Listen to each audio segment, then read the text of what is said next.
তার মোট সম্পদের পরিমাণ কত তা হয়তো তিনি নিজেও জানেন না। পুরো সম্পদ ব্যবস্থাপনায় নির্ভর করে আরেক ব্যক্তির উপর। অবৈধ এসব সম্পদের ডালপালা গজাতে সাহায্য করেন আরও বেশ কয়েকজন। বিপুল এ সম্পদের মালিক তৃতীয় বিশ্বের একজন মন্ত্রী, যার অবৈধ সম্পদের খবর জানতেন খোদ তার নেত্রী ও তৎকালীন ক্ষমতাসীন প্রধানমন্ত্রী। এমনই ক্ষমতাধর ছিলেন ক্ষমতাচ্যুত আওয়ামী সরকারের ভূমিমন্ত্রী সাইফুজ্জামান চৌধুরী জাবেদ। বুধবার আল জাজিরায় প্রকাশিত দ্য মিনিস্টার্স মিলিয়ন্স প্রতিবেদনে দেখানো হয় সাবেক ভূমিমন্ত্রী সাইফুজ্জামান চৌধুরীর সম্পত্তির বহর। সেখানে অনুসন্ধানী দলের প্রতিবেদকদের কাছে গল্প করতে করতে সাইফুজ্জামান জানান তার বিপুল এ সম্পদের খবর জানতেন খোদ শেখ হাসিনা। এ সময় হাসিনাকে তিনি তার নেত্রী বলেও মন্তব্য করেন। সেলফিন অ্যাপে দেশ বিদেশের যে কোনো জায়গা থেকে অ্যাকাউন্ট খুলতে পারবেন কোনো ঝামেলা ছাড়াই। সেলফিন, আগামীর ব্যাংকিং। প্রতিবেদনে দেখা যায় যুক্তরাজ্যে ৩৬০টি বাড়ির মালিক সাইফুজ্জামান। এর বেশিরভাগই বার্কলি গ্রুপের মতো শীর্ষস্থানীয় নির্মাতা প্রতিষ্ঠান থেকে কেনা। বাড়িগুলোর বর্তমান বাজার মূল্য $৩২ কোটি, যা বাংলাদেশি মুদ্রায় ৩,৮২৪ কোটি টাকার বেশি। এছাড়া যুক্তরাষ্ট্র, দুবাই, মালয়েশিয়া ও সিঙ্গাপুরেও তার বিপুল সম্পদ রয়েছে।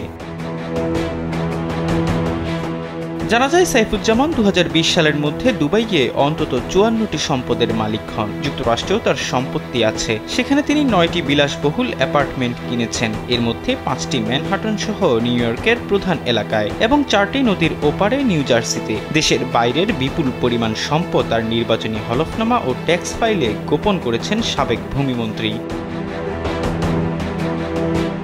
সাইফুজ্জামান ক্ষমতাচ্যুত প্রধানমন্ত্রী শেখ হাসিনার খুবই কাছের ও বিশ্বস্ত বলে নিজেকে পরিচয় দেন। তিনি ২০১৪ সালে সংসদ সদস্য ও প্রতিমন্ত্রী হন। ২০১৯ সালে শেখ হাসিনা তাকে পদোন্নতি দিয়ে ভূমিমন্ত্রী করেন। অনুসন্ধানী প্রতিবেদকদের কাছে তিনি দাবি করেন তার বাবা হাসিনার খুব ঘনিষ্ঠ ছিলেন, এমনকি তিনি নিজেও হাসিনার খুবই ঘনিষ্ঠ।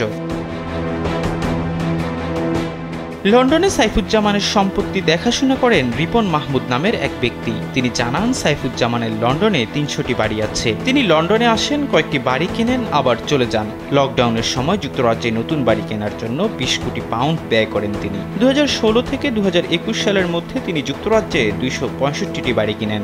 ২০২১ সালে $১,৬০,০০,০০০ লন্ডনে আর সম্পদ কেনেন তিনি। তার বেশিরভাগ সম্পত্তি ভাড়া দিয়ে থাকেন। ২০২০ সালে আরও ৮৯টি বাড়ি কিনলে মোট বাড়ির সংখ্যা দাঁড়ায় ৩৬০টিতে, যার বাজার মূল্য $৩২ কোটি। এহসান আব্দুল্লাহ, কালবেলা ডেস্ক।